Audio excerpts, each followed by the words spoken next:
ليس كل مصل يصلي، إنما أتقبل الصلاة ممن تواضع لعظمتي وكف شهواته عن محارمي ولم يصر على معصيتي وأطعم الجائع وكسى العريان ورحم المصاب وآوى الغريب.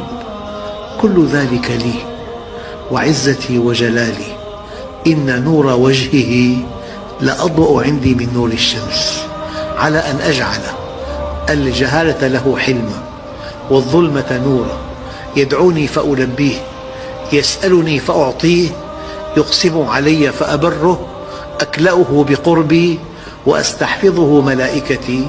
مثله عندي كمثل الفردوس، لا يمث ثمرها ولا يتغير حالها. الشاهد: ليس كل مصل يصلي.